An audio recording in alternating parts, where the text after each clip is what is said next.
نبی پاک صلی اللہ علیہ وآلہ وسلم قیامت کے دن ہر انسان کی آنکھ بہت اشکبار ہوگی سوائے ان تین انسانوں کی آنکھوں۔ وہ کون سی تین آنکھیں ہیں آج اس ویڈیو میں آپ کو بتائیں گے۔ بسم اللہ الرحمن الرحیم۔ ناظرین، قیامت ایک ایسا لفظ ہے جسے سن کر لوگوں کے دل بے قرار ہو جاتے ہیں۔ اگر ایک مسلمان کے سامنے قیامت کا ذکر کیا جائے اسے ایک ہی بات یاد آتی ہے کہ اللہ تعالیٰ نے قیامت کا وعدہ کر رکھا ہے اور قیامت ایک نہ ایک دن ضرور آ کر رہے گی، چاہے دنیا والے جتنی مرضی حفاظتی اقدامات کر لیں، قیامت ضرور آئے گی۔ جب مغرب اور سائنسدان بھی یہی کہتے ہیں کہ قیامت آئے گی، سائنسدانوں کا کہنا ہے کہ کائنات میں جتنی مرضی تبدیلیاں آ جائیں اس سے قیامت نہیں آنے والی، لیکن مسلمانوں سے جب پوچھا جاتا ہے کہ قیامت کب آئے گی تو ہر مسلمان یہی کہتا ہے کہ اللہ تعالیٰ بہتر جانتے ہیں۔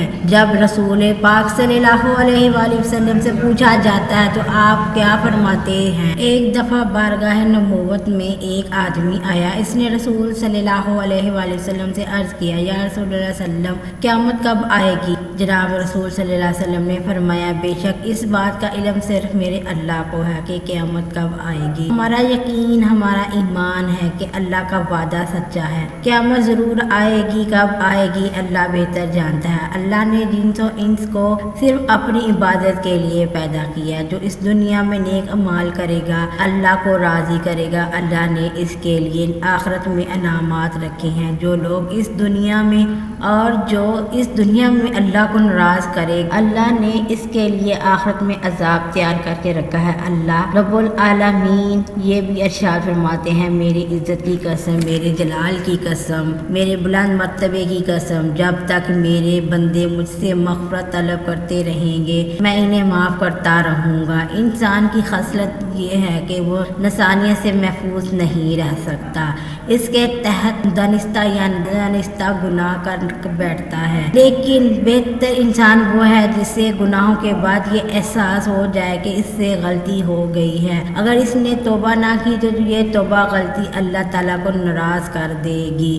اس سے اپنے محبوب و مالک کی ناراضگی کسی صورت برداشت نہیں ہوتی، اس لیے وہ فوری طور پر اللہ کریم کے دربار میں حاضر ہو کر گڑ گڑا کر آئندہ نہ ایسا گناہ کرنے کا پکا عزم کرتے ہوئے توبہ کرتا ہے۔ جبکہ اس جہاں میں کئی ایسے بد نصیب سیاکار ہیں جن کو زندگی بھر یہ احساس نہیں ہوتا کہ ان کا مالک ان سے ناراض ہو چکا، دن رات گناہ کرتے چلے جاتے ہیں، رات کو گہری نیند سوتے ہیں اور مزید گناہوں پر مبنی اعمال میں مصروف رہ کر زندگی گزارتے دیتے ہیں۔ جب اللہ کریم پہلے آسمان پر آ کر دنیا والوں کو آواز دیتا ہے، اے دنیا والوں، کوئی جو مجھ سے اپنی معافی کی مغفرت طلب کر رہا ہے، کوئی توبہ کرنے والا ہے، اسے اپنی رحمت سے بخش دوں گا۔ گناہوں کے بوجھ سے اگر دل بھاری ہوا ذہن پریشانیوں کا شکار ہو جائے تو استغفار کرنا آپ کے دل کو سکون دیتا ہے، جسے کسی بھی وقت چاہے پڑھ سکتے ہیں۔ بلا شبہ توبہ استغفار کرنے سے اللہ اپنے بندے پر رحمت کے دروازے کھول دیتا ہے۔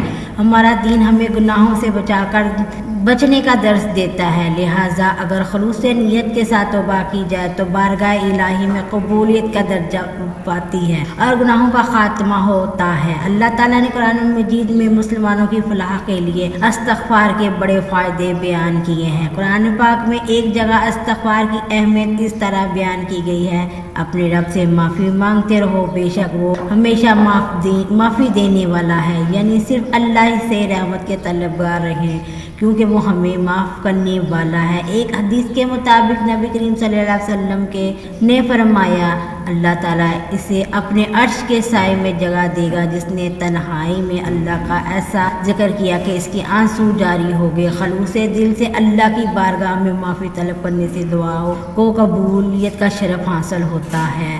کسی مومن کے لیے دعا سے بہتر اور کوئی چیز نہیں، جو کچھ اپنے رب سے مانگتا ہے، جس چیز کی بھی امید رکھتا ہے، ایک دن اس کا رب اسے نواز دیتا ہے، کیونکہ بحیثیت مسلمان ہمارا یہ یقین ہے، اللہ کے پاس یہ اختیار ہے کہ وہ ہماری دعائیں قبول کرنے پر قادر ہے۔ قرآن مجید میں اللہ پاک کا یہ وعدہ ہے اللہ سے، وہ رزق میں خیر و برکت کر دیتا ہے۔ مومن کے رزق میں یہ فراوانی کا ایک مخصوص مدت کے لیے ہوتی ہے۔ اس بات کی وضاحت اس طرح کی گئی ہے کہ انسان اپنی نعمتوں کو جلد فراموش کر دیتا ہے۔ اس حوالے صلی اللہ علیہ وسلم ہے جس نے استغفار کو اپنے اوپر لازم کر لیا، اللہ اس کی ہر پریشانی دور فرما دے گا اور ہر تنگی سے اسے راحت عطا فرما دے جہاں سے اسے گمان بھی نہ ہوگا۔ اللہ تعالیٰ ہر مسلمان کو آزمائشوں اور مصیبتوں سے دوچار کرتا ہے۔ در حقیقت یہ مومن کا امتحان ہے۔ اللہ اس طرح مومن کی اپنی ذات اور اسلام پر اقدار کی مضبوطی کو پہچانتا ہے۔ ایسے وقت میں شکوہ نہیں، اللہ سے معافی مانگنی چاہیے، استغفار کرنا چاہیے، کیونکہ رب العالمین اپنی معافی کے طلبگار بندوں کو سزا نہیں دیتے بلکہ معاف کرتے ہیں،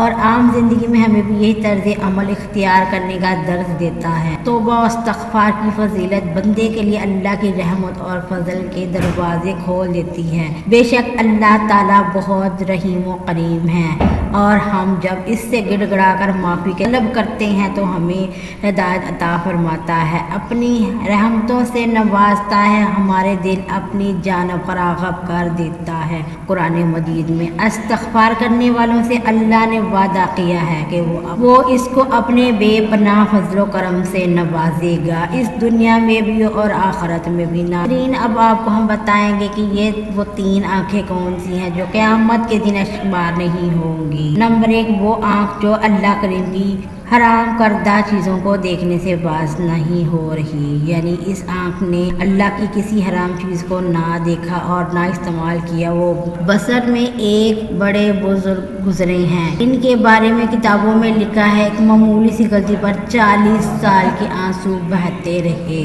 ایک دن وہ بزرگ بیٹھا سلمہ رحمۃ اللہ علیہ کے سامنے اپنا گناہوں کا شکوہ کرنے لگے اور کہنے لگے، میں نے ایک ایسا گناہ کیا جس پر 40 سال سے رو رہا ہوں۔ تو ابو سلمہ نے سنا اور حیران ہو کر بولا، ایسا کون سا گناہ سرزد ہو گیا؟ اور کہنے لگے، ایک دن میرے بھائی مجھ سے ملنے آئے اور میں نے 1 دینار کی مچھلی خریدی، چنانچہ میرے بھائی نے وہ مچھلی کھائی اور میں نے اٹھ کر اپنے پڑوسی کی دیوار سے مٹی کا ایک ٹکڑا اٹھا لیا تاکہ وہ اس سے ہاتھ پونجھ لے، اپنے ہاتھوں کو صاف کر لے۔ اس مٹی کے ٹکڑے کے اٹھانے پر میں نے 40 سال رو رہا ہوں، کیونکہ وہ ٹکڑا میں نے اپنے پڑوسی کی اجازت کے بغیر اٹھایا تھا۔ کیسا احساس اور کیسا خدا کا خوف ان کے دلوں میں تھا۔ وہی بزرگ نیک لوگ ہیں جنہوں نے اپنی ساری زندگی حرام کھانے، حرام دیکھنے بغیر گزاری۔ وہ آنکھ جو اللہ کی راہ میں، اللہ کی یاد میں ساری رات عبادت میں جاگتی رہی، جس نے راتوں میں قیام کیا اور اللہ کی یاد میں اخشبار ہوئی۔ وہ آنکھ جس آنکھ سے خوف خدا کی وجہ سے ایک مکھی کے برابر آنسو نکلا۔ رسول پاک صلی اللہ علیہ وسلم نے فرمایا، اپنی خطاؤں، اپنے گناہوں، اپنی نافرمانیوں پر اللہ کے حضور اشک بہایا کرو۔ احساس ندامت، خوف خدا میں بہانے والے آنسو اللہ کو بڑے محبوب ہیں۔ اللہ تبارک و تعالیٰ کو اللہ کی شان کریمی کا واسطہ دے کر، اے اللہ ہم گناہ گاروں پر، سیاہ کاروں پر کے کرم کے فضل و شرف کے دروازے کبھی بند نہ کرنا۔ بے شک جتنے بھی سیاہ کار ہیں لیکن پھر بھی تیرے بندے، تیرے سوا ہمارا کوئی سہارا نہیں۔ یا اللہ، یا ذوالجلال والاکرام، ہم تجھ سے بغیر کسی غلط اپنے ہر گناہ کی معافی مانگتے ہیں، وہ گناہ جو تنہائی میں کیے، یا وہ جو محفل میں کیے، یا وہ جو نادانی میں کیے، یا انجانے میں کیے، یا سوچتے ہوئے کیے، لیکن اس کی بری نیت کا جو بھی گناہ ہے، اے اللہ اپنے شان کریمی کے صدقے، اپنے کعبہ کی عظمت کے صدقے ہمیں معاف فرما دے۔ اے میرے پاک اللہ، میرے غفور و رحیم اللہ، ہم سب کے دکھ درد اور مشکلات کو ختم فرما فرما دے، ہمارے رزق میں روزگار میں ہم روزی میں اضافہ فرما، اے میرے اللہ ہمیں بخش دے، ہمیں معاف فرما، میرے اللہ ہمیں بغیر مانگے بھی عطا فرما دے، آمین ثم آمین۔ دعا ہے کہ رب کریم میرا سنانا اور آپ کا سننا اپنی بارگاہ الہی میں قبول و منظور فرما، آمین۔ ناظرین اپنی رزق میں برکت اور وسعت کے لیے اللہ کے ناموں میں سے ایک نام کمنٹس کر دیں۔ جزاک اللہ خیر، اللہ ہم سب کا حامی و ناصر۔ السلام علیکم ورحمۃ اللہ وبرکاتہ۔